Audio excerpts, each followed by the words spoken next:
All right, greetings. Welcome in. It's Bettor's Last Stand, show number 104, coming to you from the Pine Room Watchdog Studio in downtown Wheeling here on a kind of feels like fall out there finally in the Ohio Valley. So we'll definitely take that as we head into another action-packed week of football across all platforms, whether it's pro, college, high school. We got it all covered here on the Pine Room, on Bettor's Last Stand, and on the Watchdog Radio Network. So be sure and keep apprised of all of that stuff, the middle portion. I keep saying middle, but it's really only the second portion because Sam is out again today, unfortunately.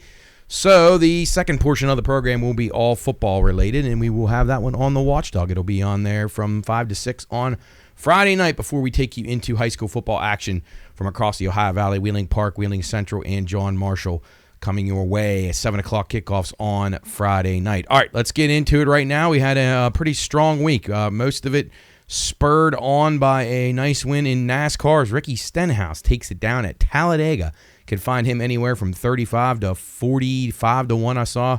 I was late to the gathering on that one, though. I wanted to get that 45, but I ended up getting, I think, 38 on it. But we gave it out on the show at about 35 last week, so that's what we figured it into our units for the week, and we were up just under 40 units at 39.85, so just about 40 units. Whenever you're up close to 40 units, I'd say that's a pretty good week. So Ricky Stenhouse got the job done, but we were pretty good in some other things too. We were 7-3 in the English Premier League. We were 1-2 in CFL, 8-5-1 in college football. Our best bet with Navy cashed over. The Navy over cashed easily. We had Navy and over in that game. That was a very, very good one for us. That was one of the ones where you would just say, I love this game so much. It's like a 10-star. Really should have just bet everything on that and just left it at that and felt very good about it. NFL 4-6-1, tough week. A lot of favorites finally won this week. But there was a couple upsets which we'll talk about.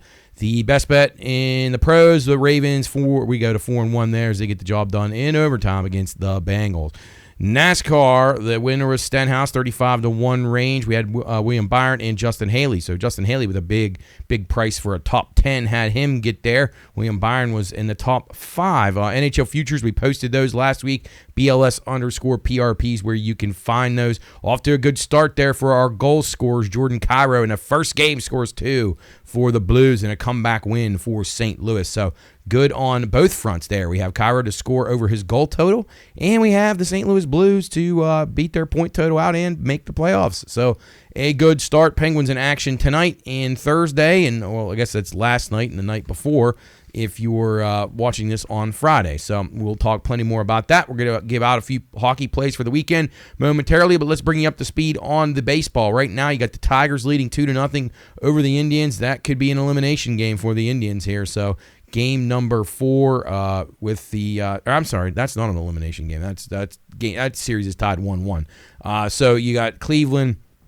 dealing with Detroit in the first game in Detroit. It could be a 2-1 Detroit as Detroit leads it 2-0 midway through the game. I think it's in the 5th inning right now. And then in the National League, you got getting ready to crank up. This could be an elimination game. The Phillies and the Mets. Mets win today. It is over for the Phillies. If the Dodgers lose tonight to the Padres, they are done. So by the time you listen to this, it could be Mets, it could be Padres in the NLCS. And I would say those are the two best teams right now. Obviously, this sitting and resting stuff is not working for these top seeds in baseball. They definitely don't look the same. The Mets and the Padres both full of life right now, and it would be hard to beat either one of those teams. That would be a tremendous series because both of those teams are playing as well as they have all season long. So that's what you want in the playoffs. And I know MLB probably doesn't really want the Dodgers to go out, but hey, the Padres, if you can get a New York team in there with the Mets, and then on the other side in the American League, the Royals looking to put some pressure on the Yankees, taking it back to Kansas City 1-1. If they can win that one today, then they go up 2-1, put the Yankees on the brink of elimination tomorrow. So interesting stuff there. I thought a few things that I had written down, just things that I thought you could still get decent prices on as of now, as of the time we record the show. Tigers and Mets in the World Series, 13-1. Royals and Mets in the World Series, 12-1. Tigers and Padres, 10-1. And Royals and Padres, 9-1. The Mets, Tigers, Royals, and Padres are the 4 hottest teams right now. There's no way to deny that.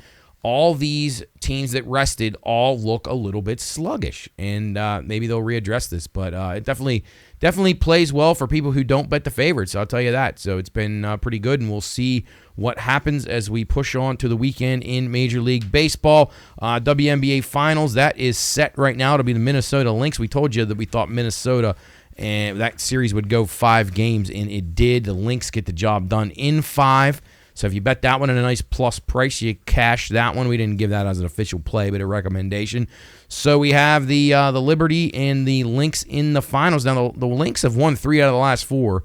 Actually, I think 3 of 4 this season. They've won twice in New York this year, too. So I'm taking a shot with the Lynx here at plus 240. I think they're worth a play. I think they can absolutely match New York physically, and they can guard New York, which a lot of teams can't do. So I think the Lynx, if they can score, if they shoot the ball at all well, they're going to have a really good shot of winning this series. So we'll take the Lynx plus 240. I don't want any part of minus 280 on the Liberty. But if you're going to go with the Liberty, I would suggest trying to play it, trying to either nail it with the exact score, Liberty in 4 games, maybe you get plus $3 back.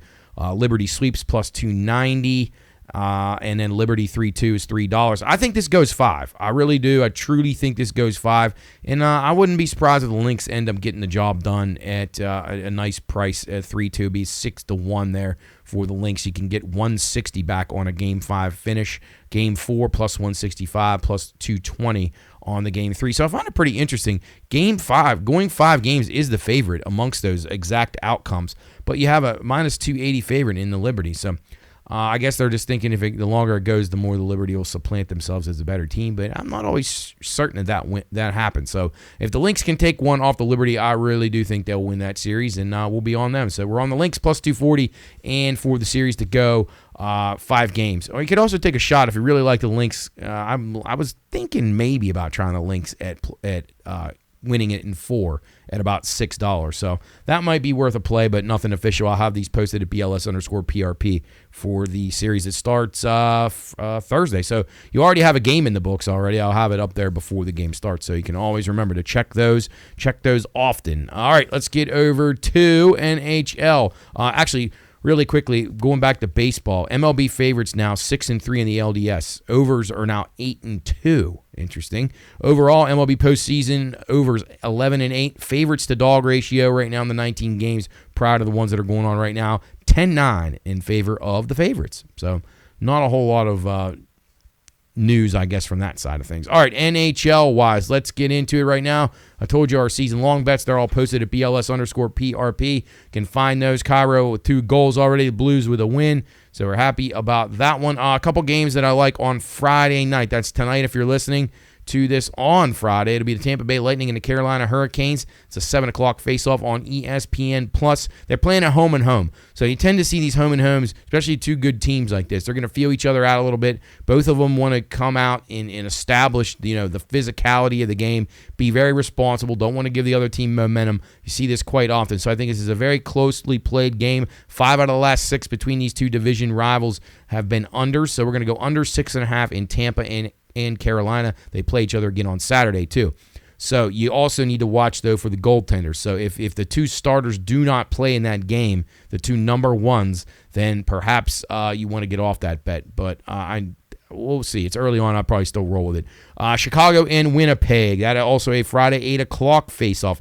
8 out of the last 10 in this matchup have went under. The total is 5.5.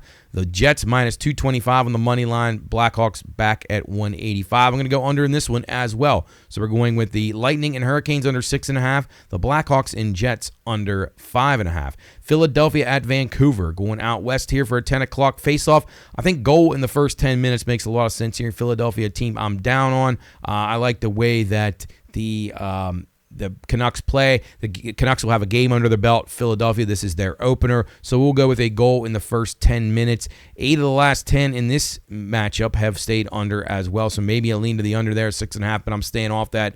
Philadelphia tends to give up a lot of goals, and Vancouver can score a lot, especially at home. And then our final game of the night on Friday, it's St. Louis. The Blues, our red-hot St. Louis Blues. They're 1-0. They're at the Vegas Golden Knights. St. Louis plus 160 on the money line, and the Vegas Golden Knights minus 185. I think Vegas probably is a team that's going to be ups and downs, and they're very strange. Like sometimes at home they come out and just bury teams. But I'm going to take a shot here with St. Louis. They're going to be well rested here, ready to go. I like them. I think Vegas plays on Thursday too, so a back-to-back for them. So we'll take a shot with the Blues plus the 160 on the money line, and maybe even want a goal in the first 10 there. That seems to happen quite a bit in Vegas at T-Mobile Arena for the Golden Knights games. All right, let's get into NASCAR now. Again, no Sam. That's a shame. We'll hopefully get him back here at some point. We're down to just a few races left. We got 5 races left. 5 races. So you have the Charlotte Roval, you have Vegas, you have Miami Homestead, you have Martinsville, and you have Phoenix. So last year we gave out the winner of Ryan Blaney, and I want to say we gave it out maybe right after this next round of cuts. So they're cutting down. There was 12 drivers. We're down to let's see. No, actually, I'm wrong about that. There were 16 drivers. We're down to 12 right now. You're going to lose 4 more after this Roval race. And the Charlotte Roval is a different type of track than just a regular road course. It actually incorporates the actual speedway. The big speedway at Charlotte is part of this track. So you don't just have road racing here. You have speedway racing. So it's very unique. I don't think it gives a solid advantage to just road racers. Although I guess people can make that argument that Van Gisbergen isn't just a road racer and that Allmendinger's decent on super speedways. Maybe so. But I think the advantage goes to guys who can do both, like Chase Elliott and Chris Bell and guys like that. So we'll take a look at those momentarily. But the guys who are just up against the cut line right now, Joey Logano right now out by 13 points, Suarez down 20, Cindric down 29, Briscoe down 32. Can those guys make up enough ground on Chase Elliott? He is the final guy in right now to the next round of cuts. Tyler Reddick as well, 14 points up. So I found it kind of intriguing that the favorite to win the series, the championship, right now is Kyle Larson at plus 445. Now, I went through and looked at all the races that these guys have run at these 5 tracks that are left. And I found some value there for sure. This is kind of what we did with Ryan Blaney last year, but we did it one cut later. So I would have been doing this next week, and we'll revisit it next week for sure. But right now you have Kyle Larson at about a plus 440 favorite, Chris Bell plus 450. Now, are those guys going to make it through to the next round? Most likely. Bell is second in the points. Larson is third. They're 50-some clear of the cut line, so they're probably going to. But if they would go out of the race very early and another guy and a bunch of guys ran in the top 10, I guess it's possible that they could fall out of contention. William Byron is the point leader currently. So I thought there was some intriguing things here. So across these speedways, you have Denny Hamlin. He's won at 4 of the 5 tracks. The only one he hasn't won at is the Roval. Kyle Larson is the only driver to have won at all 5 tracks. Joey Logano has won at 4 of the 5. He has not won at the Charlotte Roval, but he has an average finish at the Charlotte Roval, second to only Tyler Reddick and Alex Bowman. So Logano, very strong at this track. He just hasn't had the win luck bounce his way. Well, he needs a great performance here this weekend for sure. So if you like Joey Logano the way that I do, and I think he really bounces back after a bad race at Talladega, which can collect a lot of people, is really not indicative of how his car was. He's 28-1 here. You can find him almost at 28 to 30-1. Joey Logano to win this race.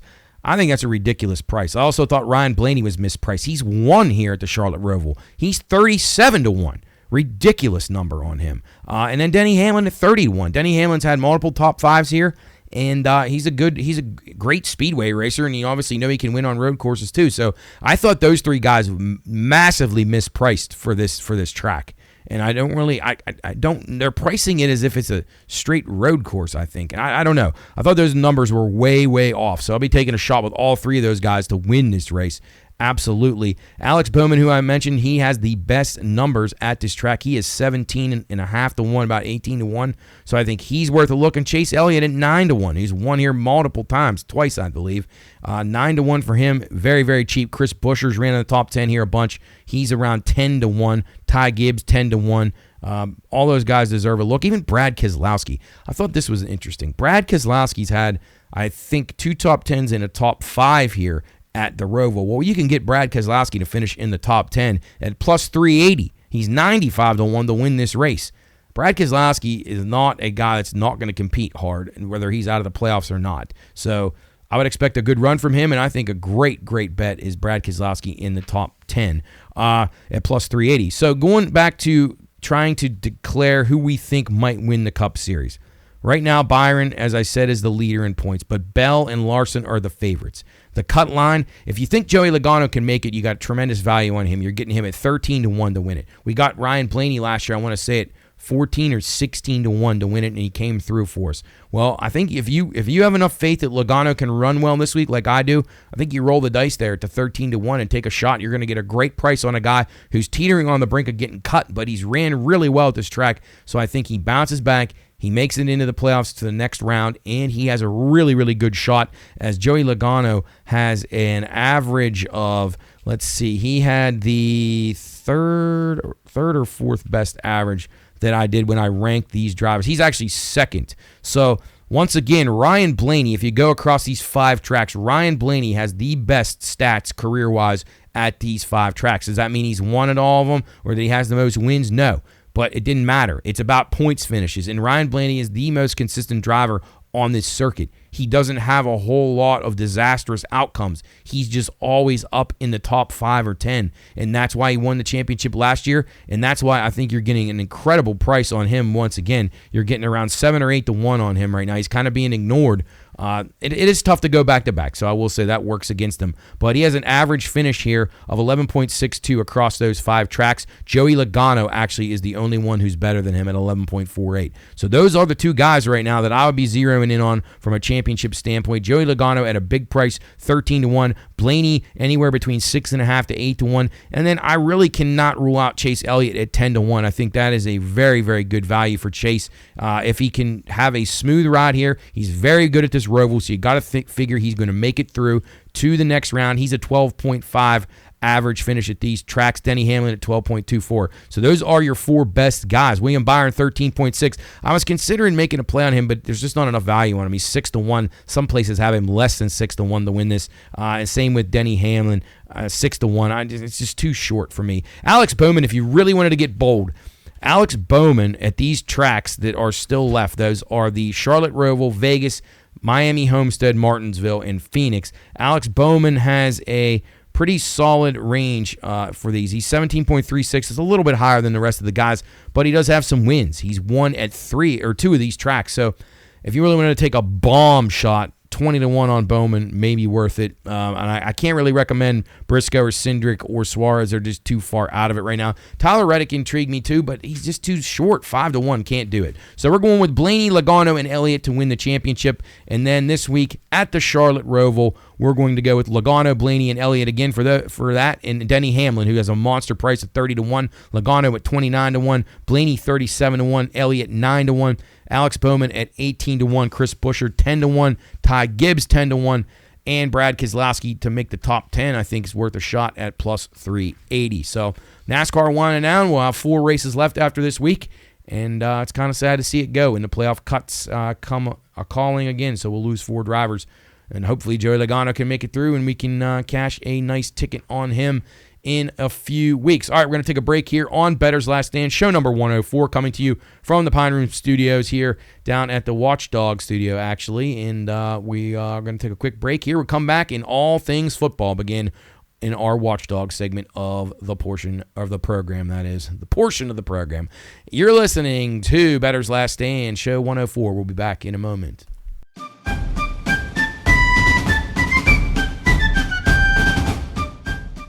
Reminder, this show is for informational and entertainment purposes only. All wagering activities should only be conducted by those 21 years of age or older and within the confines of federal, state, and local law. If you or someone you know has a gambling problem, contact 1-800-GAMBLER. That's 1-800-426-2537. All right, men, load the cannons and hold the line. You're listening to Bettor's Last Stand.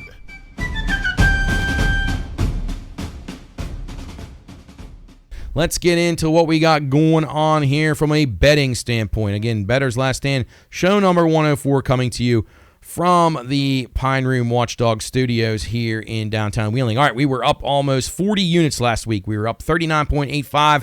Great score for us in NASCAR. If you're interested in hearing more about NASCAR or hockey or baseball or WNBA or any of the other things that we covered in the first portion of the program, visit us at pineroomstudios.com. You can get the full versions of Bettor's Last Stand, each and every one of those, as well as our YouTube page that is at the Pine Room Studios. You can follow us on Twitter or X at BLS_PRP for the picks that we put out each and every week. Those are the platforms you can find us. You can also find us anywhere you get your podcasts, Spotify, Amazon, Apple, you name it, we're on it. That's Bettor's Last Stand under the Pine Room Studios umbrella. All right, we were up just under 40 units, 39.85. We were 7-3 in the English Premier League. We were 1-2 in Canadian football. I can't seem to get a lot of momentum going in Canadian football. College football, 8-5-1 with our best bet, the Navy game over the total. That was an easy one. We also had Navy in that game, so we improve on the year to 2-4 in our best bets. We've been struggling in the best bet department. NFL-wise, 4-6-1. That's not going to get the job done, but our best bet did cash with the Ravens. We moved to 4-1 in the pros. NASCAR, Ricky Stenhouse was a winner for us at 35-1. You could find him anywhere between 35 and 42-1. So hopefully you got on that one last week if you listened to our full show over at pineroomstudios.com. William Byron and Justin Haley both top 10s there. Gave out my NHL futures last week on the show as well. And if you missed those, you can go back and again listen to last week's episode, or you can check it out on BLS_PRP, where I have all those posted. We already have a good start to the season as Jordan Cairo leads a comeback win for the St. Louis Blues, who we have over their point total. In Cairo, we have him over his goal total, and he scored 2 times yesterday. So a very, very good start. We also talked about some games that we like this weekend in the NHL as the Penguins and some of the other teams in the league all kick off here in the next few days, or in the past few days if you're looking back towards Wednesday and Thursday. The season gets kicked off, and it's great to have hockey back. So plenty more hockey talk coming on Bettor's Last Stand, but our focus here today is football. We'll shift into that here momentarily, but let me bring you up to speed on a few other things going on. Some bad beats. Texas State and Troy over 55.5. This was a weird one. I wouldn't consider this a terrible beat, but it wasn't great. 38-17 Texas State with 11 minutes remaining in the game. It goes scoreless the rest of the way. Oh, and an interception in the end zone at the end. Teams traded possessions. It just couldn't get any traction. Very frustrating, I would say.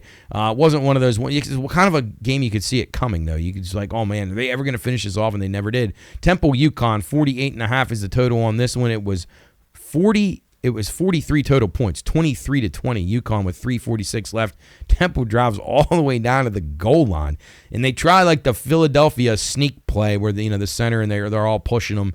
I hate calling it the brotherly shove or whatever the hell people call it. Stupid, but that sneak play that the Eagles always run, they try that. Well, somebody forgot to grab the ball because the ball was laying in the backfield. The UConn guy picked it up and ran it all the way. Final score 29-20, so that put that game over the total. But that really isn't a bad beat to me. It's more of a bad beat if you had in-play wagering on Temple or something like that. To me, that is where the bad beat is here. It didn't really affect the pre-flop point spread because UConn was favored. They just didn't cover. They weren't going to cover anyway. And then Temple, if you had them, you're probably really upset because they had a chance to win the game. So that's where the bad beat lies to me. You're on the 1 yard line. You're sneaking it in and you fumble in an unorthodox manner too. So that's a little bit frustrating there, but definitely not from the total standpoint because Temple was going to put it over anyway if they snuck that in and got it in. So it didn't really matter that UConn ran it back 100 yards or 97 or whatever it was. It doesn't really matter because you're going one end zone to the other there. You were facing, your back was at a wall if you had the under. So I don't think that's a bad beat. Bullpen blowups in MLB, that's a little frustrating.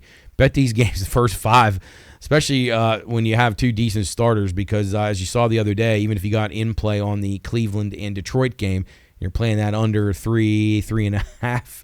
It got bad there with Colosset blowing it there. Unlike him for sure. So if he can implode, anybody can. But these teams who have been off, they look incredibly rusty here. And the teams that played in the wild card round are carrying the momentum here. So you could have the Mets and the Padres advancing here by the time you listen to the show, actually, and then possibly the Royals and the Tigers, who are leading right now as I'm recording this show. But Nonetheless, baseball, very, very exciting so far, and you got to think the Mets and the Padres are the best two teams right now in the National League, and then over in the American League, it would have to be the Tigers and the Royals. So we'll see what happens in the coming days with baseball. All right, this is interesting stuff here, some industry news and notes from the sports betting world. A study shows angry bettors driving online abuse towards college athletes. 12% of the abuse is attributed to angry, outraged gamblers who are being very mean to these college athletes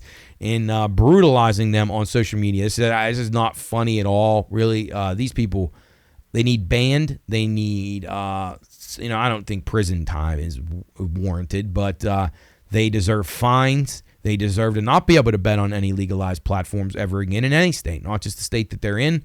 It's wrong. It's outrageous, and they need to start cracking down on this stuff. And I get it. We live in a soft society, and are all these attacks serious? No. Are all these attacks as terrible as people make them out to be? Probably not. But nonetheless, you should not be doing this. You should not be singling out people on teams, pros or college, and just blasting them or making them feel terrible about themselves. They already probably do that enough as it is with the way the world is today. Multiple ways. These self-esteem's at an all-time low in the world, and you don't need to aid in that. No chance in the world that people are trying to lose these games. Now, there is situations in the past where there was, point shaving and fixing and things like that, and that stuff's wrong, and people will be,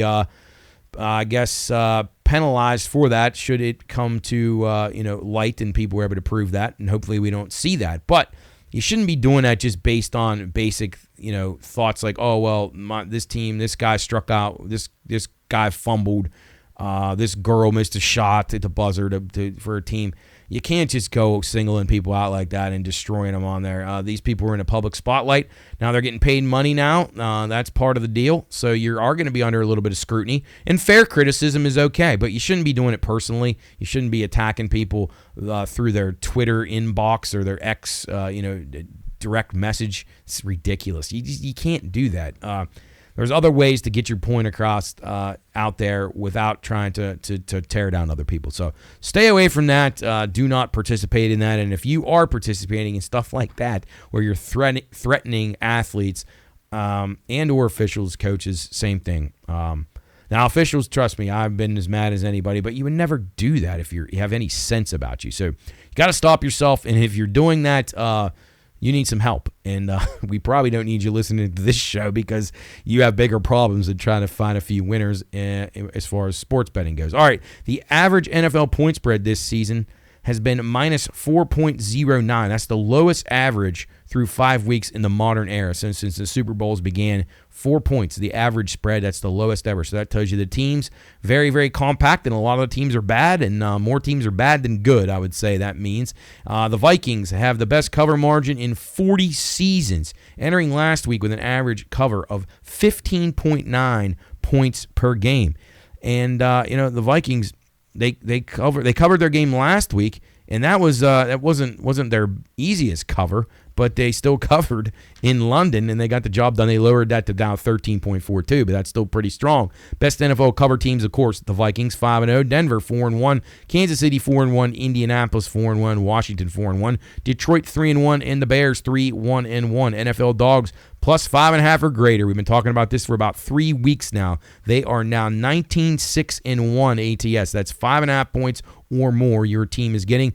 13-13 straight up. You had 2 straight up winners again this week. The Giants and the Cardinals both cashing big tickets. Cardinals take down the 49ers. The Giants take out the Seahawks on the road. Both those cash on the money line. Favorites in week 5 had their best week so far. That's probably why I didn't do so well. 11-3 straight up. 10-4 ATS. Lopsided ticket counts from the pros for week 5. Here we go. Here's how these ones turned out. It was the Vikings.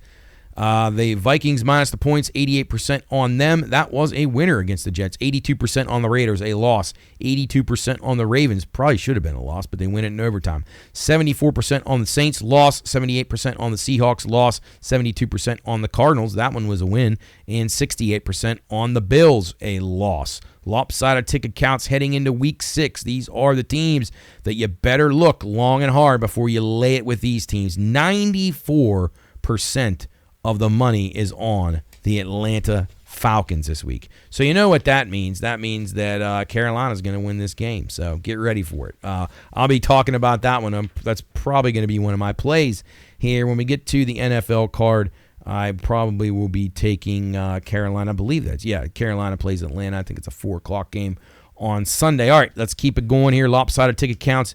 87% of bets on the Pittsburgh Steelers laying 3 on the road at the Las Vegas Raiders. I just can't understand how the Steelers can be favored in this game. I really don't. They've lost 2 in a row. They've been bad. Their offense is disgusting. It's just not good. Justin Fields is just not a pro quarterback. I don't know how many times we got to say that here. But maybe what Russell Wilson will play, and then that'll be maybe that's what that number means, that he's going to play. I haven't heard that confirmed yet. Bears 84% of the tickets. They're minus 2.5. I'd be very leery about this one too. They're going to London to take on the Jaguars. Man, I don't know. Can Caleb Williams keep it up? Bears have had one of the easiest schedules in the NFL, so that's probably why they're off to a decent start. Redskins plus 6.5. That's a 75% play on the Redskins, catching 6.5 against the Ravens. So be careful of that one. These aren't always the favorites. It can be a trendy dog, which the Redskins are. They're playing well. They're beating up on some teams that aren't very good. Now they get the Ravens, who, at least offensively, the Ravens can match them. I think the over in that game could be very interesting. 74% on the Colts minus the 1. So again, the Falcons, the Steelers, the Bears, the Skins, and the Colts, your heavy public action teams so far, and that trend has not proven to be very good in the pros this season. Alabama closes a 22.5-point favorite and lost to Vanderbilt last week. Worst loss for Bama since Louisiana Monroe back in 2007. It's a while ago. Oregon had been favored for 34 straight games at home. The last time they were a dog at home, October 13th, 2018 against Washington. Well, they're a dog this week to Ohio State. Could be an interesting one. We'll talk about that one during the college football portion of the program. Heisman Trophy, Ashton Genty. Boy, this dude, we mentioned him last week, but he had another monster game. This guy looks like he's on a video game. It's incredible. He's now 2.5 to 1. He's one of the favorites. Travis Hunter plus 320. Cam Ward plus 450. Jalen Milroe, I still think worth a play at 9 to 1 now. And Carson Beck, I'm telling you, if Georgia catches fire and runs the table here, and Beck plays the way he played in the second half of that game against Bama, he's still alive at 14 to 1. Lopsided ticket counts in college football from last week. That was week 6. It was James Madison. 93% on James Madison. Well, they lost outright to Louisiana Monroe. Clemson took 91% of action on their game. They lost. They lost ATS. They did win the game. Colorado State was a winner, 88% on them. 88% on Army was an easy winner. 88% on Indiana, a winner. 83% on USC, lost outright at Minnesota. PJ Fleck getting it done. 79% on Tennessee, lost outright to Arkansas. Toledo, 76%, that was a winner. 76% on Utah State, a loser. 73% on Arizona State, a winner. Lopsided tickets so far heading in to week number 7 in college football. 92% of all bets on North Texas, minus 7 at FAU. 88% on Boise State, minus 20.5 at Hawaii. 88% on Missouri, minus 27 at UMass. 88% on Army, minus 26 versus UAB. And 86% on Clemson, minus 20.5 at Wake Forest. So proceed with caution when you're playing these, especially those big favorites. That can be very, very tricky. All right, Canadian football. Let's get into that. We got no AFL. We don't have any Premier League. We got a little bit of soccer to talk about. It's a little bit different style of soccer, but we'll start with the Canadian football. We're 1-2 in the Canadian football. And we got 3 weeks left in the season. The first game is a Friday. That's tonight. Toronto, the Argonauts taking on the Winnipeg Blue Bombers. It'll be the Blue Bombers minus 3.5 at home. The total 49.5. Winnipeg and Toronto probably both. Well, Winnipeg's definitely safely in the playoffs. They've won 8 in a row. Toronto comes in off of a win last week. They're 8-7. They're likely in the playoffs for sure. 3 of the last 5 in this series have went over, but I like the under here. So we're going to go under 49.5. I think Winnipeg has really played well on defense recently, and they've been more of a ball control offense than they have just the big plays. So I like Winnipeg in the game a little bit, but I'm not going to lay the 3 in the hook here because Toronto's not bad, and we're going to go under the 49.5 on Friday night. That's tonight. Saturday, a pair of games for you, 3 o'clock Eastern time kick. I doubt anybody will be watching this in the United States. But nonetheless, it will be there, and you can still maybe cash in on it. It'll be the Calgary Stampeders taking on the Edmonton Elks. Calgary minus 1.5, the total 52. 8 of the last 10 in this series have went over. Edmonton's won the last 3 in this series. Both these teams struggling. Edmonton's lost 3 in a row. Calgary's lost 7 in a row. I think this is a very high-scoring game, hence the 8 of 10 to the over. I think points will be at a premium. Both these teams just about eliminated from playoff contention, so let's think they're going to not care on defense. We'll go over the 52, Edmonton and Calgary. BC at Saskatchewan. We had a winner last week with Saskatchewan. It will be the Rough Riders hosting the Lions. The Lions laying 1 on the road, the total 51. The last 3 in this series have went over.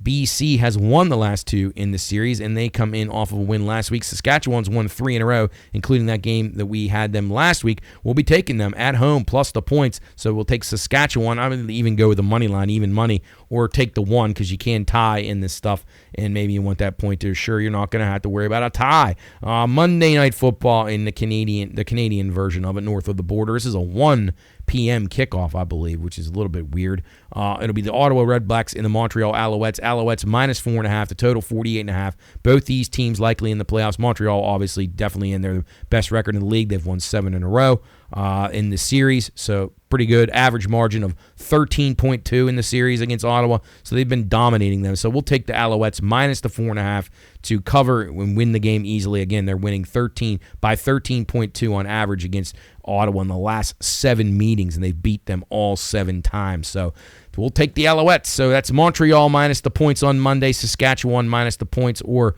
actually they're plus the points, or money line on Saturday, the over in Edmonton, Calgary on Saturday, and the under in Winnipeg and Toronto on Friday.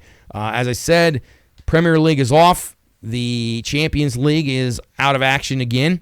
So we will talk about those returning next weekend. So on next week's show, we'll be back talking about Premier League and Champions League. But to tide us over for the soccer lovers out there, hopefully there's a few of you listening, we have the UEFA Nations League.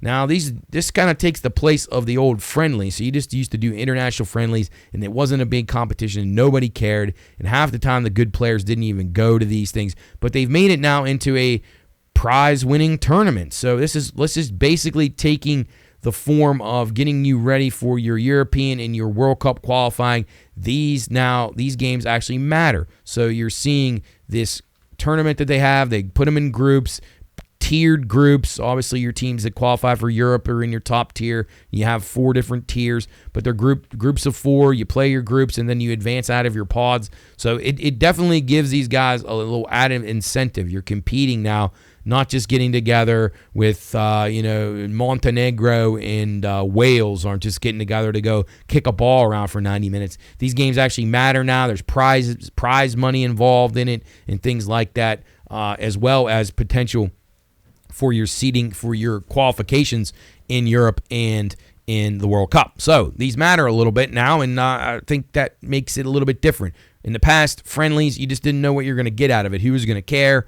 Who wasn't, who was going to show up. I mean, you got some old player. You got Luka Modric is playing for Croatia. I mean, you got guys actually caring about this, so it's nice to see. There's games Thursday, Friday, and Saturday. Obviously, yesterday's do us no good. By the time you listen to this, most of the games will have already started for Friday, so we'll concentrate on Saturday. We go 9 a.m. right out of the gate. This will get you ready for your college football. It's Kosovo and Lithuania. What a battle. This is Group C. Section 2, Group C, got Kosovo 3 points at Lithuania, who has 0 points. Lithuania scored just 1 goal. And Kosovo has had a lot of goal scoring in their matches. In their last 9 international matches, they've had an average of 2.75 goals per match. The total of this game is 2 even, and it's not juiced. It's like minus 115 to the over.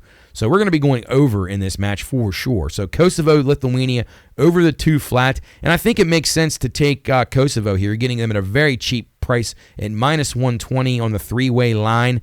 And I think that the Kosovo is going to be ready to go for this game. They score goals. Lithuania can't. I look for Kosovo to probably win this game 3-0 or better. They won the only meeting of the 2 countries back in 2021. I think they won 4-0. Our next game, a noon kick. It'll be Scotland at Croatia. Scotland comes in 0 points in their group. Croatia has 3. Scotland's had 8 goals in their games, so they're averaging 4 goals a game total given and scored. So I think they've given up 5 and scored 3. So Scotland's a team that's going to play with reckless abandon. They're going to try to score. They're very poor at the back. So I think that both teams to score here makes a lot of sense. These guys are in Group A1, and both teams to score at minus 120. That's pretty cheap. So we'll take Scotland and Croatia a goal each or better in that one on Saturday afternoon. Our next game, 12 noon kickoff on Saturday, Luxembourg and Bulgaria. This is Group C3. Bulgaria comes in with 4 points, Luxembourg with 0, and Luxembourg has not scored yet. So that's one good part of it. And then you got the other side. It's Bulgaria, who's at home, and they haven't given up a goal in like their last 6 group matches. So that's pretty good. So we're going to go under 2.5. I thought that total was a little bit out of whack. So we'll go under 2.5 in Luxembourg in Bulgaria. Luxembourg cannot score. Bulgaria does not surrender. They could score a little themselves, but they do not surrender goals. Next match, Portugal. There's a team you've actually heard of. 2:45 kick here. Portugal and Poland, 2 teams that played in the Euros recently. Portugal comes in, probably going to win this group. They have 6 points. Poland has 3. It's a 2.5 total on this game. Portugal minus 160 on the money line. I like both teams to score here too. At minus 130, Poland has done a good job. They got Lewandowski still. He's a very dangerous goal scorer still at his age. So I think Poland, they're just going to be satisfied to get a goal here. And then Portugal, a very, very good team. They will probably score at least 1, probably 2. So we'll go with both teams to score in that one at minus 130. I think it's a very, very fair price. And our next match, Switzerland and Serbia. Also like both teams to score here. Switzerland has 0 points. Serbia has 1. Serbia has not played well in this, and I think they're going to be kind of pissed off because they don't want to finish last in this group. They just have a draw of 0-0. So I think they really press hard here. Switzerland hasn't had a clean sheet in like years. They've given up a lot of goals. They've also scored several themselves. So we'll go with both teams to score in Serbia and Switzerland. Denmark and Spain. This one interesting to me. The Denmark games have had both teams have not scored. Let's put it like this. Both teams haven't scored in a Denmark game in their last 4. And they've been under 2.5 goals total in the last 4. So we're going under 2.5. Spain, very, very disciplined and buttoned up at the back. In Spain, in these kinds of things, they'll just be very businesslike. They'll come in there, they'll win the game 1-0, 2-0 at the most, and we'll have a nice, easy under 2.5. So Denmark and Spain under. Northern Ireland and Belarus, nothing interested me in that one. And then our final game, a colossal battle here. Romania and Cyprus. Romania actually very good, though. They're a trending upward side in Europe. They played very well in the Euros. Romania on 6 points. Cyprus on 3. 12 of the last 15 matches that Cyprus has played in have scored over 2 goals in the match total. There's been a total of more than 2.5 goals scored. So that's pretty good when you're liking an over. So we're going to go over the 2. I saw 2s and 2.5s here. It's probably going to be 2.5 by the time you hear this. So Romania and Cyprus over the 2.5. I think Romania probably gets the job done themselves, and perhaps Cyprus can slip one in there as well if needed. So again, 12 of the last 15 matches featuring Cyprus have had 2 or more goals scored in them. So again, that's Romania and Cyprus over the 2.5. Denmark and Spain under 2.5. Switzerland and Serbia, both teams to score. Portugal and Poland, both teams to score. Luxembourg and Bulgaria under 2.5. Scotland and Croatia, both teams to score. And Kosovo, minus 125 on a money line against Lithuania, and over the 2 flat in that one. Again, that is the UEFA Nations League. If you're looking for that on DraftKings, FanDuel, wherever it is you bet, you can find UEFA Nations League and enjoy a little soccer on Saturday morning. All right, let's get into the NFL, but let me remind you, you are listening to Bettor's Last Stand, show number 104. Matt coming to you from the Watchdog Studios in downtown Wheeling, getting you ready for high school football action tonight on the Watchdog Network. Wheeling Park at Fairmont Senior, 7 o'clock on WVLY. Steubenville Central at Wheeling Central, 7:30 on WKKX. Actually, it's a 7 o'clock. That's a typo on my sheet. 7 o'clock kick over at Bishop Schmidt Field for Steubenville Central and Wheeling Central. And then Kaiser and John Marshall at Monarch Stadium on WatchdogNetwork.com. Tomorrow night, you can listen to the Mountaineers, 8 o'clock kickoff. I think the pregame starts at 5. Iowa State in town. Oh, that's going to be rowdy in Morgantown. And then on Sunday, the lowly Browns. We had Kelsey Russo again from the Cleveland Browns, their staff writer. She joined us on Tuesday.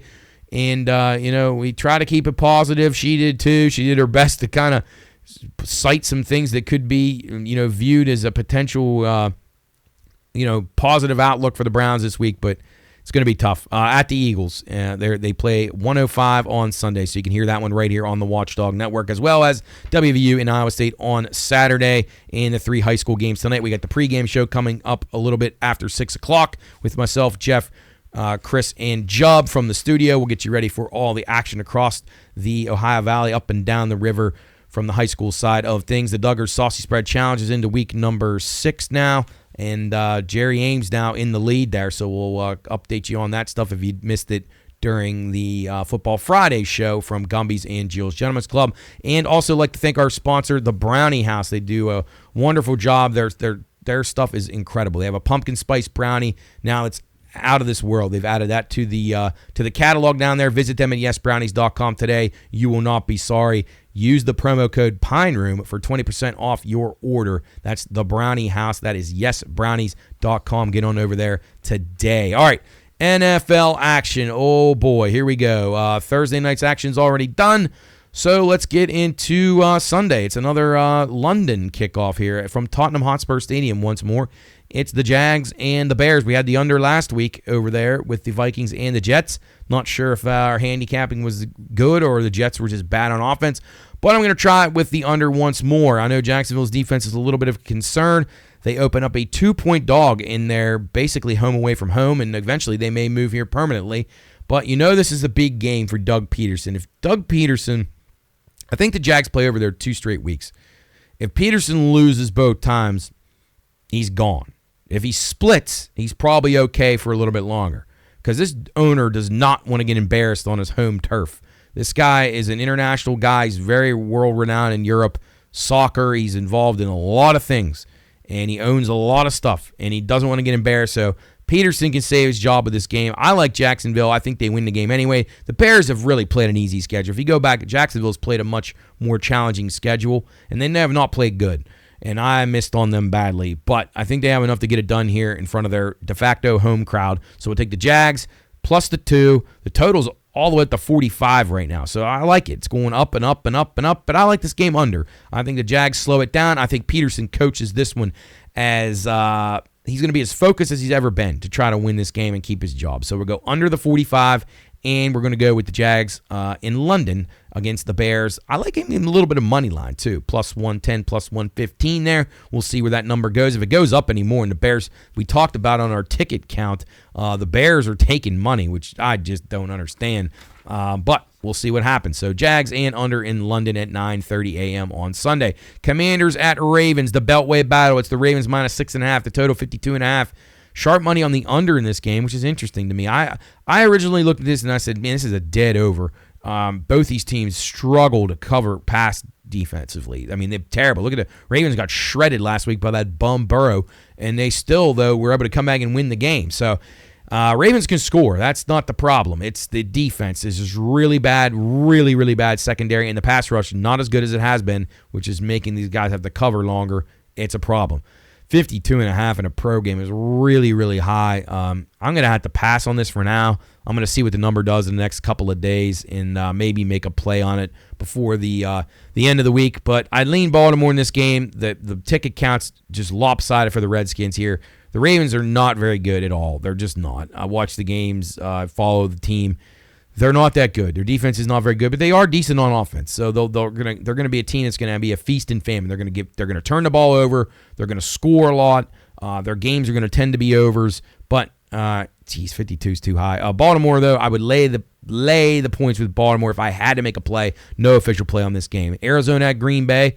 Arizona comes back east, actually central, to play an early 1 o'clock kickoff. They'll be catching 5 on the road at Green Bay. The total 49.5. I like this game over. I think there'll be some points in this game. I think both teams can move the ball. Arizona's kind of been an up and down. They have a bad week. They have a good week. They have a bad week. They have a good week. They were bad last week, or they were good last week, so they'll probably be bad this week. But that also means maybe they'll give up some points. So we'll go over 49.5 in that one. Houston and New England. Houston lands 7 on the road. Nico Collins now on IR. That's a huge loss for them. I'll take New England plus the 7. They're going to Drake May, which I'm not real wild about. But I'll take a shot with them catching 7 at home. That may go up a little bit, although with the Collins news, maybe not. Sharp money on the over. The total, though, went from 40.5 down to 38, so figure that out. Are they trying to get it to go down a little bit so they can hit it back for the over?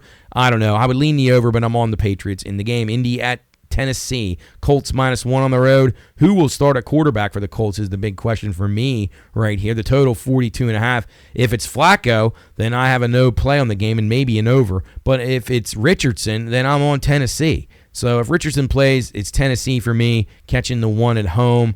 The total from 41 all the way up to 43 now. So I don't know what that means. I would say that would mean that Flacco is playing, but I don't think that it's priced that way. I think Richardson is still built in as the starter in power ratings, and I think people who make these numbers are thinking that, well, Richardson's going to play, so that the total should be higher, which I couldn't disagree with more. I think that number's bad. So if Richardson plays, it's Tennessee for me. If Flacco plays, it's pass on Tennessee and play the over. Tampa at New Orleans. It will be Tampa -3.5 on the road. A total 42. It's actually down to 41.5.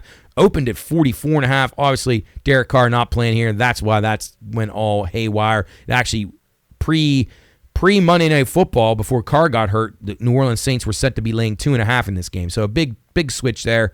I like Tampa in the game. I think they're pretty good. New Orleans is going to struggle without Carr, but I'm not laying 3.5 on the road with Tampa, so I'll play under 42, assuming that Carr is out of action, which it seems like he will be. The Browns at the Eagles. Oh, man, everybody on the Eagles here. This thing up to 9.5 at some places. It opened at 6. The total 43. Sharp money on the under. I like the under. I think that's a good play, but I would take the Browns right now. If you're going to get 9.5 or 10 points in a pro game, the Browns, talent-wise, are not nearly 10 points less than the Eagles. You never know. Deshaun Watson might get hurt on the first drive, and Winston comes in, and the Browns play really good, and they win the game. Anything's possible in the NFL. I know that morale is low. The team's pretty much quit. Stefanski's a mess. Deshaun's been terrible, but I'm going to take a shot. The Browns, you can hear it right here on the Watchdog. I'm going to take them plus the points. They're getting nearly 10.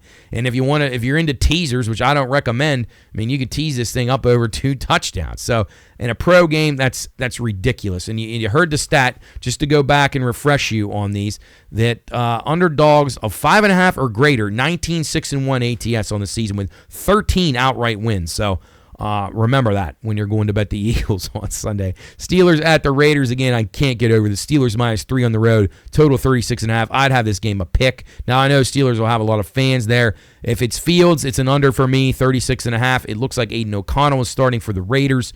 That doesn't really do anything, does the number to me.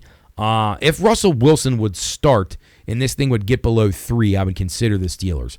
But other than that, it's an under for me. If Fields goes, Raiders too. There's O'Connell. Oh, boy, I don't think he's the answer.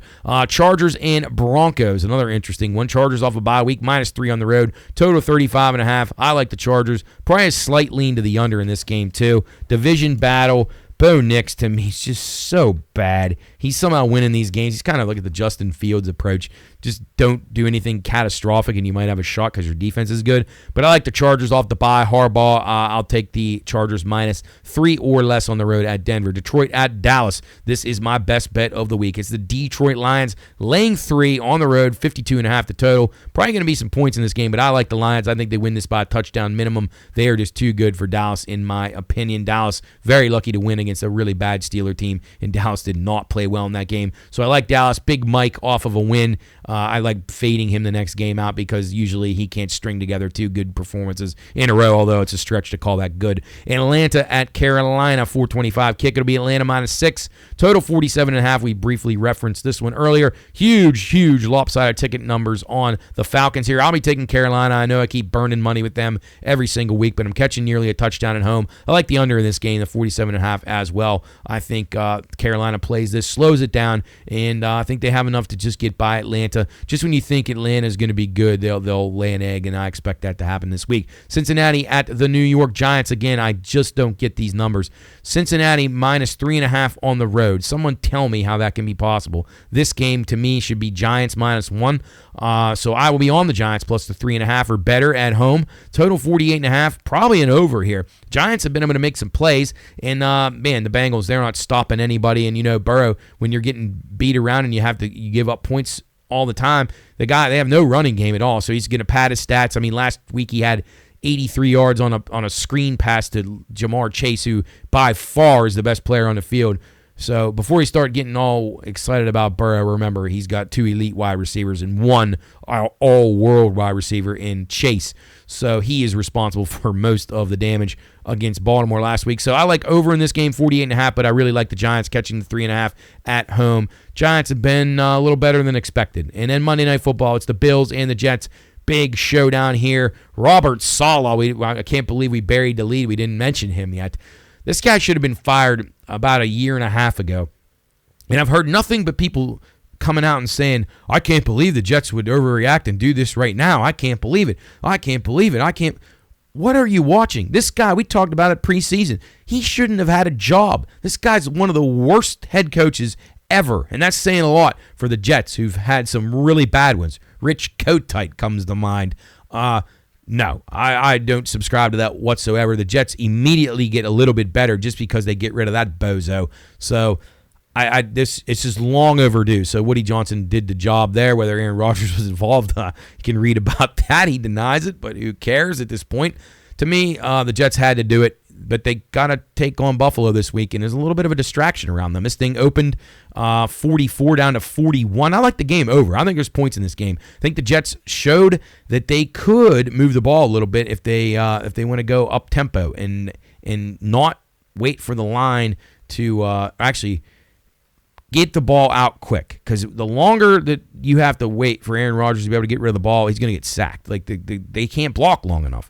So I don't like that part. But I think they figured it out. When they were running their 2-minute and they were in a hurry up and they were trailing against the Vikings, I think they looked a little bit better. So I'm thinking that maybe that progresses. They get Saleh out of there. I think there's a lot of points in this game. But I do think Buffalo is the better team here. Although McDermott, what a debacle he had last week. One of the most botched endings ever, almost as bad as the kickoff against the Chiefs in the AFC Championship game a few years ago, which he still probably has nightmares about. The moron doesn't run the ball to get to overtime. Instead, they got a punt from their end zone, and Houston gains a few yards and kicks a field goal and wins the game. You're just giving them a game. So McDermott's a moron here. He should be on the hot seat if the Bills continue to struggle. Still think they're pretty good because of Josh Allen. He's really good. So I'll go Bills minus less than 2.5 or 3. You don't want to give more than 3 here. So if it gets to 3 or more, I would pass on it. But right now it's at 2 or 2.5, and the total 41. So we'll go Bills and over in that one. A lot of bad coaches here in the NFL. There's a lot of bad coaches in college as well, as we focus now on college football. Again, you're listening to Bettor's Last Stand, show number 104 from the Watchdog Studio, getting you ready for high school football action tonight. It's Wheeling Park at Fairmont Senior at 7 o'clock. Wheeling Central over at Bishop Schmidt Field. They will be hosting Steubenville Central at 7 o'clock. And then John Marshall down at Monarch Stadium will be hosting Kaiser. You can hear all those on WatchdogNetwork.com. Matt here with you from the Watchdog Studio, getting ready for the pregame show a little bit after 6 o'clock Eastern Time tonight as we recap and get you ready for our picks this week in football. Let's go into college right now. Let's start it off on Friday night. It's the Northwestern Wildcats on the road at the Maryland Terrapins. Maryland minus 10, total 45.5. The Northwestern Wildcats are 4-0 ATS against Maryland. I imagine those mostly since Maryland's moved to the Big Ten. So I like that angle. I would take the 10 with Northwestern here, but my favorite play about this game is the over, 45.5. I think there'll be some points in this game. I think that Northwestern will be able to score probably low 20s. And then if you figure that, Maryland's going to be able to get at least 28, so you get a nice easy over there of 45.5 on Friday night. UNLV, Utah State. UNLV laying 19 on the road. Looking to bounce back, 65.5 the total there. I got no play there. I mean, most likely it's an over. That seems to be the kind of games UNLV is going to play. But I'm not laying 19 on the road, and I think twice about betting that over 65.5. Utah at Arizona State. Utah looking to bounce back. They were off last week after a bad loss, after they had just had a nice win in Stillwater, which doesn't look all that great now as West Virginia went in there and won. So Utah minus 6.5. This is up from the opener of 3. I like the Utes here. I think they bury Arizona State, and I think they get back to their winning ways. I believe Rising will be back at quarterback for Utah, so I like them. South Carolina at Alabama. Oh, Alabama, what a performance last week. Blew it at Vanderbilt. Vanderbilt dominated from start to finish. Bama minus 21, total 50.5. I have no play here. It all comes down to what you think psychologically. Will Alabama come out? Maybe Bama first quarter, first half. But South Carolina has proved a little bit better than I expected. So I'll be having nothing official on that game. Washington at Iowa. Oh, boy, this could be a nap time, an early nap, noon kick on Fox. Iowa minus 2.5, the total 42. Sharp money on Washington. Washington coming off a big win last week against Michigan at home, redeeming themselves after the loss in the national championship. I like Iowa here. I think Iowa got humiliated last week. They're really, really bad on offense. Probably an under game. Probably under 42 is a probably very, very strong play here. But I just have a hunch that Iowa's going to come out ready to go. I think Washington coming off of a nice win, traveling back out to the Midwest, maybe not the easiest spot for them, so we'll go with Iowa minus the points. Missouri and UMass. Missouri minus 27.5 on the road to total 54. Missouri just destroyed last week by A&M, an embarrassing performance. We were on them. Just awful. You knew from the first drive of the game they had no chance. I can't lay it here. Take a count on them, too lopsided. I was going to give Missouri as a play. Doubtful that I will now. If it stays under the 4 touchdowns, possibly we go with that. Ball State and Kent State. Ball State minus 6.5, total 59. The reason I mentioned this game is Ball State's had every game go over the total so far this year, so that's 59.5 is the total. But sharp money's on the under, so figure that one out. I can't assess that. I don't know. I'm speechless on that one, so we'll pass on that one. Clemson at Wake Forest. Clemson minus 20, the total 60.5. Sharp money on the under here. I like the under prior to that. I saw some sharp action on it. We're going to go under 60.5, Clemson and Wake Forest. Toledo and Buffalo. Toledo minus 9.5, the total 44. And sharp money coming in on Toledo, minus 9.5 on the road. I will be passing on that game. Georgia Tech at North Carolina. Georgia Tech minus 5.5, the total 59. Thought maybe about Tech on a play here. We had them last week. We've rode them a little bit here. But they play Notre Dame next week, and this is not a good spot. So if I had to make a bet here, it would be North Carolina. So I'd go easy if you're going to bet Georgia Tech. I would not invest too much in them. UAB at Army. Army a hot team right now. Army minus 26 the total, 55. Sharp action on Army. Sharp action on the under. I'm going to go on the under as well. Army is not the passing team that Navy has now become. Army still kind of holds to their old tactics, but they're very good at it this year, as usual. They have been in the last few years. So we're going to go under in this game. UAB, a team that looks like they have no idea about how to stop triple options or anything like that the service academies run. So I have zero faith in them. So I would consider maybe Army, but I don't want to lay 3 touchdowns here. Army could run the clock so much in this game and have so much time of possession that they're not able to cover 28 points or 4 touchdowns, however you want to look at it. So we'll go under the 55 here. I think Army wins this game something like 38-7 or something like that. 34-10, something along those lines. So I think an easy under here, Army and UAB. Wisconsin at Rutgers. Rutgers off a game they just couldn't get anything going on offense. They lost 14-7. At Nebraska, we had them plus the 7. That was a push for us. If you got a 7 and a hook, you were good. We did have the under in that game, and that one was good. So Rutgers minus 2.5, the total 40.5. Probably a under here, but I'm not going to go with that way. I'm going to go with Rutgers. The bounce back at home, I think Wisconsin stinks. I know we gave them out as a win total over, but they stink. I've watched them play. They're fickle. I thought maybe by now he would have got a little better. Like, I wasn't on his bandwagon last year because I wasn't all that impressed with his job at Cincinnati like a lot of people were. But I thought maybe this year they'd be a little better. They're not. No go for me in Wisconsin. We'll go Rutgers minus the points at home. Let's see what else we got here. Texas and Oklahoma. Oh, who can forget this game? Red River rivalry. 3:30 Eastern on ABC. Texas laying 14.5 in this game. Total 50.5. If you simply go through two things here, you can come to two different outcomes. But which matters more? Texas on paper is the better team by far. They have a better roster. They have just better athletes. Their program's in a better spot. There's no questioning that at all. But this is on a neutral field, of course. So that kind of takes away any home field advantage that either team might have. And the other thing is the schedule. If you look at who Oklahoma's played, and I'm not saying Oklahoma is great by any means. Now, I'm hoping Oklahoma can be great, but they're not getting there yet. I just look at the schedule. The teams that Oklahoma has played, although not great, still better than anything that Texas has played. Look at Texas' schedule, and you tell me that they've beat anybody who's any good at all. They haven't. And I'm not impressed with them from that standpoint, so I'm going to go with the more battle-tested team here. I'm not saying Oklahoma wins this game, but 14.5 in a rivalry game. I've seen this where the one team's 5 touchdowns better than the other one, and that team wins the game outright. This game, throw out the records. It's like Army-Navy. It's like the biggest rivalry you can think of in sports. You got to throw the records out, and these teams aren't that far off, and 14.5 is ridiculous to be giving here. Texas not good enough to be laying that. They didn't really dominate Michigan. Yeah, they kind of did on the scoreboard, but they didn't bury them. And Michigan, to me, not nearly probably as good as Oklahoma is. Oklahoma has a new quarterback now. He's young. He's vibrant. They're really enjoying what they're seeing out of him. They've had a bye week to work on things with him. I think they'll be prepared for this game, and I like the Sooners plus the 14.5 here. I'm not saying they can win the game, but I think they hang in there. Penn State at USC. Penn State minus 5.5 on the road. Total 51.5. I've usually an under on Penn State's, but I'm thinking Penn State's a little bit different this year. They have some weird dynamics to their team. I think they can give up some pass. They have some vulnerabilities in the passing game on defense, which is rare. That I've seen some teams exploit so far this year. They are a little better on offense. So I'm going to take a shot that USC is looking to get themselves going after a bad performance in Minnesota. I think both teams score in the high 20s here and get this game over the 51.5 here. So Penn State and USC over.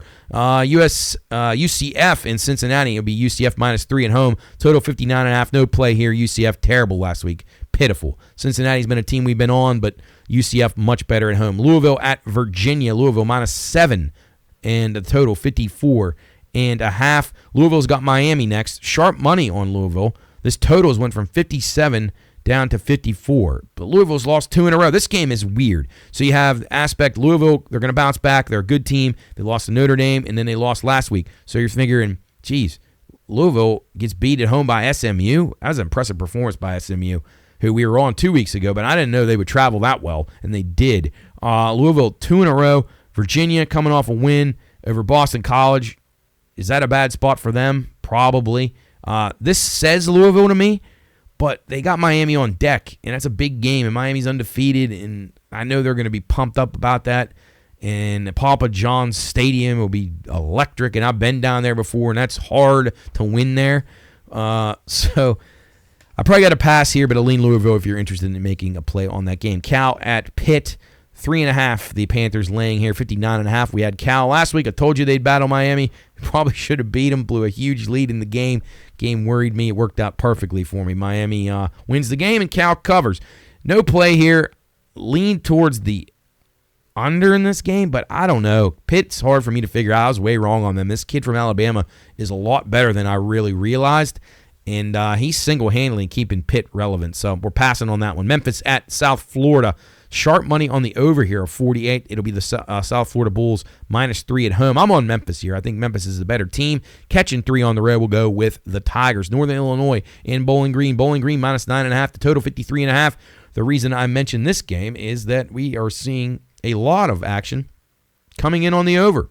53.5. So do with that what you want. Mac, I have a hard time figuring these games out, so I stay away from them unless I have a really good angle. So over is the suggested play there, but nothing official. Purdue at Illinois. Illinois catching 1 at home to Purdue. This is bizarre to me. Illinois has got Michigan on deck. Purdue may be one of the worst teams I've ever seen in my life. Total 56 in this game. Public all over Illinois. That's a worry to me. So I lean Purdue here, but nothing official. There's some strange trends and situations here in these games. And situational handicapping in college sports is first and foremost the most important thing. You got to know the spots, not the point spots, the situational spots, scheduling spots, traveling spots. In basketball and football, it is the number one thing that I look for when I'm handicapping college games. It should be factored in. I'm not saying you solely base everything on that, but you can get a lot of data about how teams have performed in certain situations and spots in the past. Stanford at Notre Dame. Stanford minus 2.5 the total, 42 in this game. This is an interesting one too to me. And actually, that line is wrong. I don't know how I have that.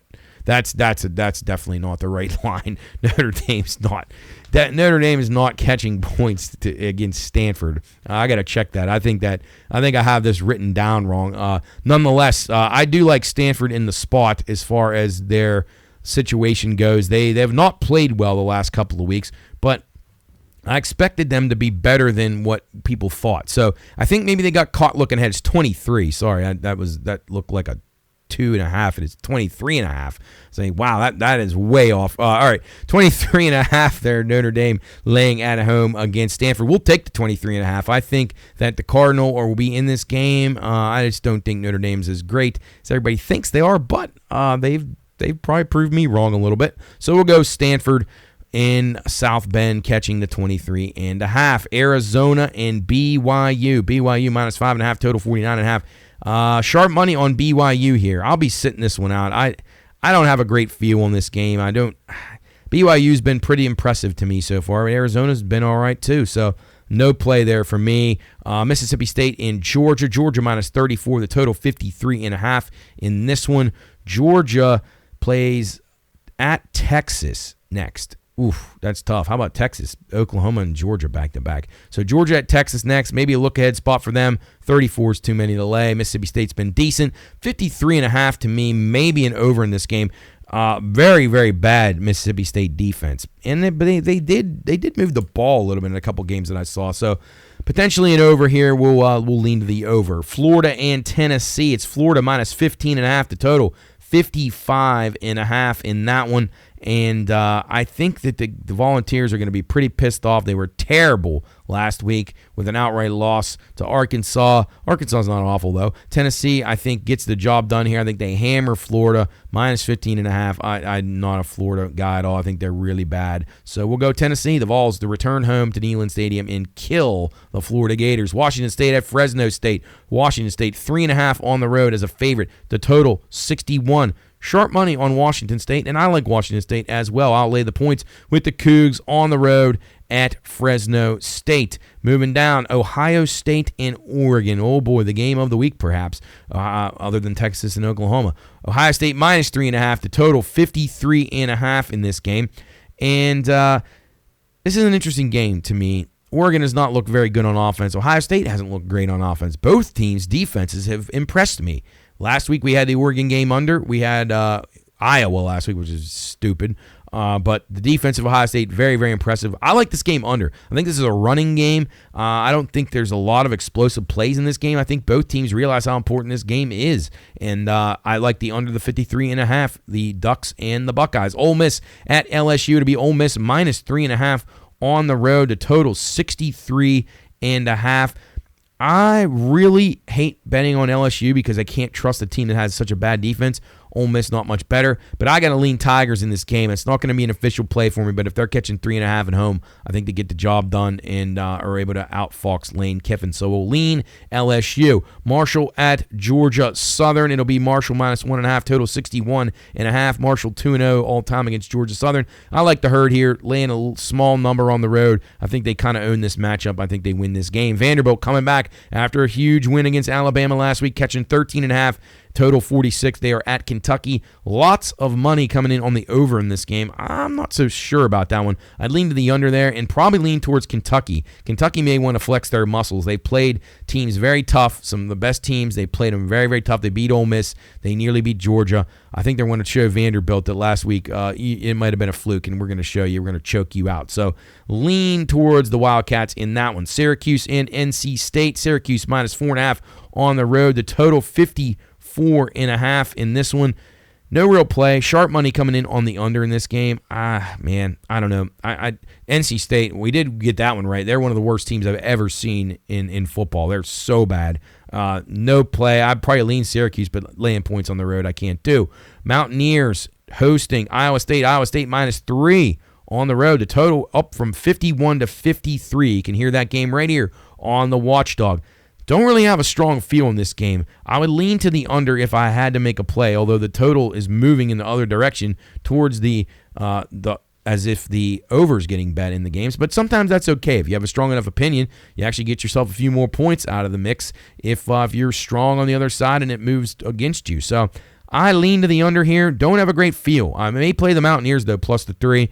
Iowa State doesn't know what they're in for here. I don't think it's going to be a raucous environment down there for sure. So lean Mountaineers and lean to the under in that one. Minnesota and UCLA. This spot screams to me UCLA. Catching 5.5 at home. The total 40.5. PJ Fleck is not good enough to be laying points on the road here. So as I'm thinking this over more and more, I'm liking UCLA more and more. I don't like them at all. They're not good. But we'll lean the Bruins at home catching the 5.5. Kansas State at Colorado. What a game. K-State -4. Total 56.5. I got to go with the over in this game. I don't think either team's getting a stop here. Colorado can score. They can't stop anybody. K-State can score. Their defense a little bit better. Probably lean K-State in the game, but can't count out Coach Prime. We'll go K-State and Colorado over the 56.5. And then there was one game that I wanted to go back to because I don't think that the number that I had written down was right.